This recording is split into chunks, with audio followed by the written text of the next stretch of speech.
Still waiting for the phone stand to come in the mail. So in the meantime, get started with this pathology video. So,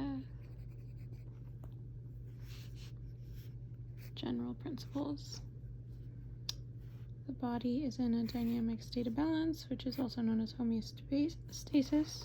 It responds to changes in the environment. When excessive stress is placed on tissues, the cells will respond by either adapting,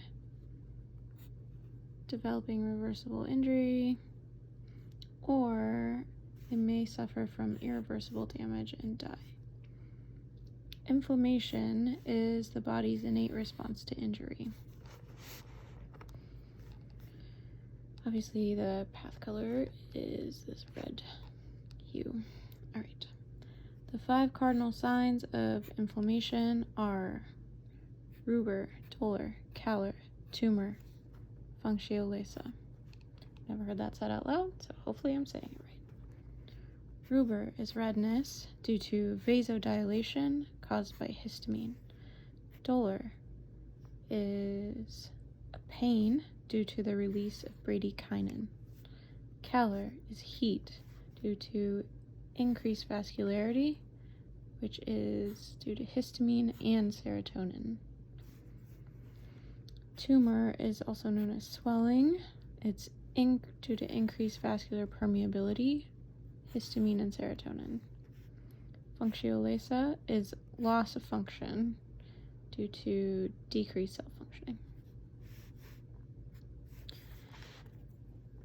Alright, hopefully this is all in view. Let's see. There we go.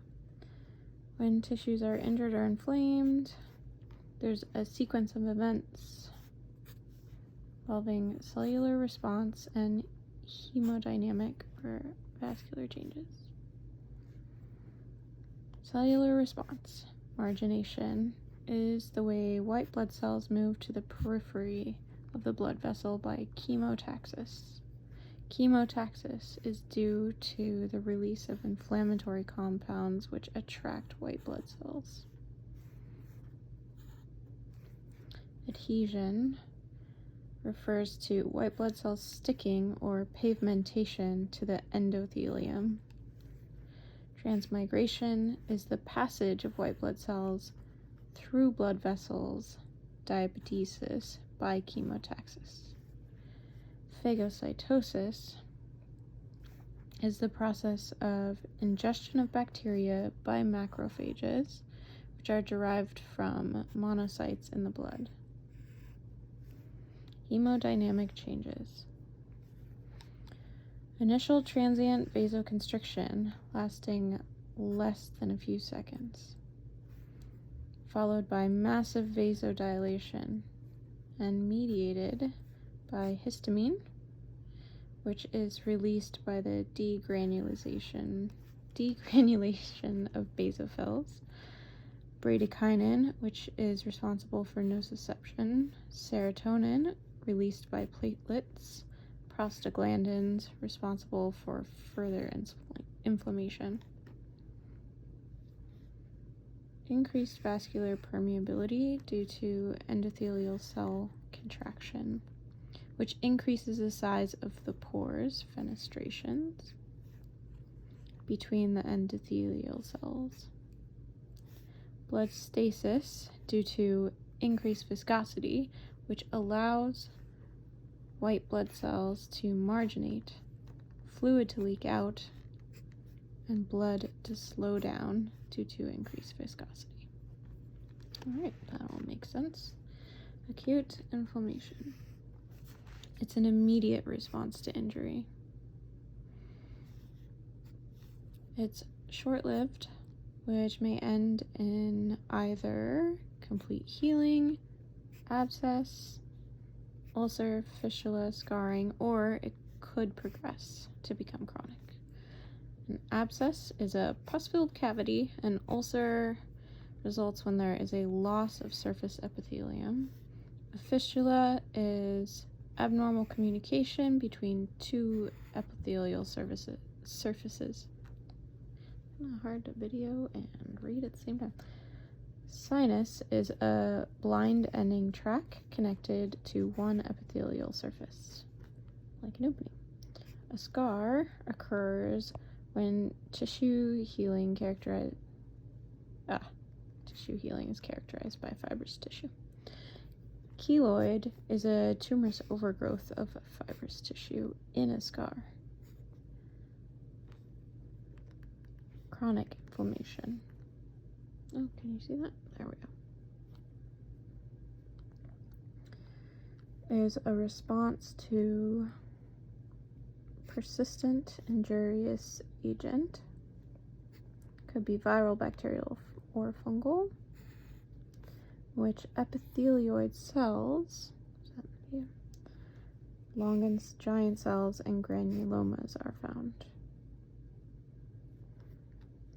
Alright, epithelioid cells are activated macrophages found in granulomatous conditions like tuberculosis.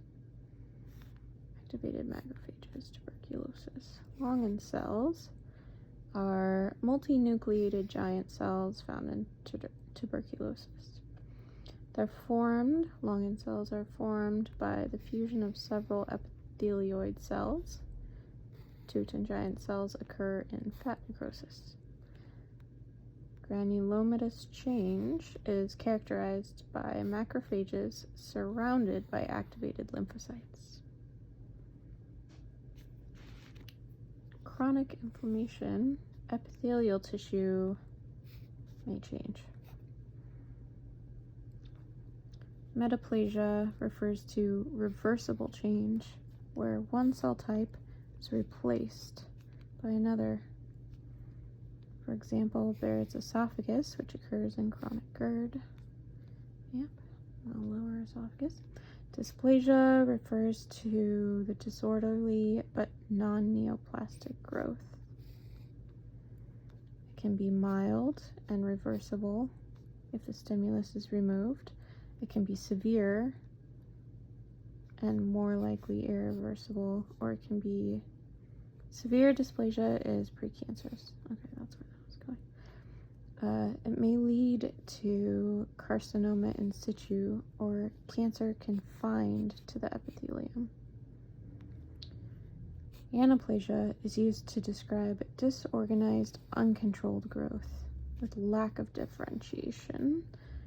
Neoplasia is used to describe new growth of cells and is synonymous with a tumor. Neoplasia is tumor. Page turn.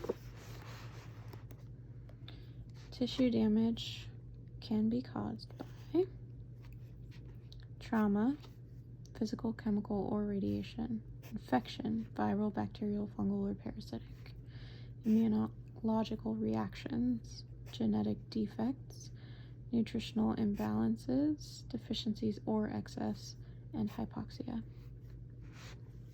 Not enough oxygen. Tissue injury may be caused by ischemia, hypoxia, or anoxia. Ischemia is caused by lack of blood supply. Hypoxia is due to oxygen depth, and anoxia refers to the absence of oxygen. Tissue injury can also be caused by free radicals, which are uncharged molecules and have an unpaired valence electron. There are two types of free radicals. I don't think I knew that. Reactive oxygen includes superoxide, which is destroyed by superoxide dismutase. Hydrogen peroxide, which is destroyed by catalase and glutathione peroxidase. And hydroxyl radical, which is destroyed by glucose 6-phosphate dehydrogenase, G6PD. Reactive nitrogen series is the other type of free radical, which is nitric oxide. It's a gas which causes vasodilation. When tissues are deprived of blood, following might occur depending on which. Agenesis is the Somewhere in the right spot. There we go. Agenesis refers to a complete absence of an organ at birth. Aplasia is due to the failure of an organ or tissue to develop normally. Small remnant is left. Hypoplasia refers to underdevelopment,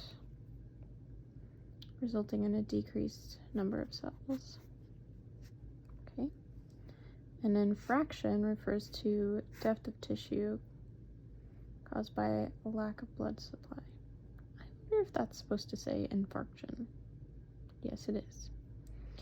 A red infarct is known as a hemorrhagic infarct when in organs with dual blood supplies like brain, liver, lung, and gut.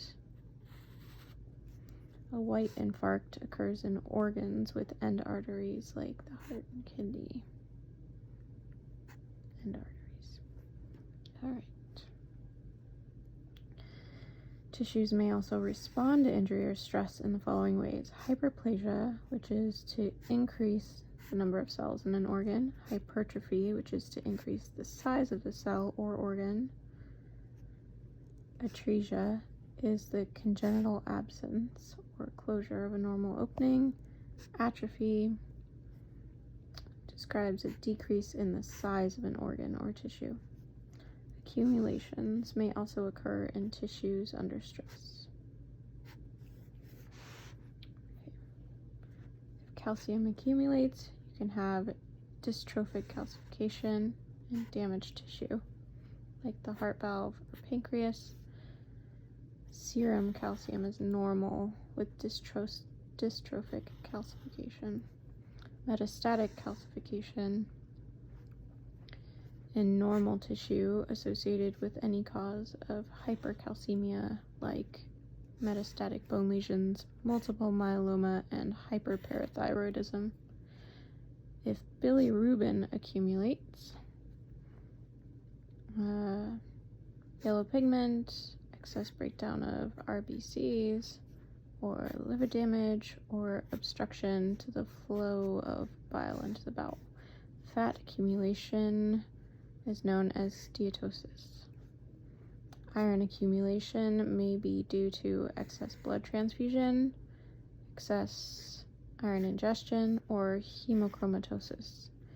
Amyloid accumulation is accumulation of a diverse group of extracellular proteins, which have the following characteristics: unfunctioning, deposited outside of cells, induced by inflammation, interferes with normal function, seen in Alzheimer's.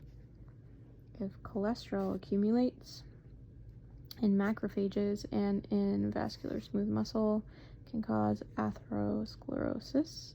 It's the #1 cause of death in the US. Lipofuscin is a brownish pigment, which I should know, but I don't recognize.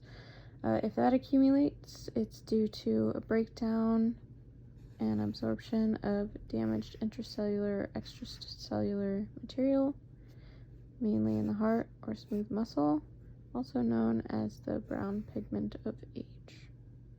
Alright, I'll stop that video there.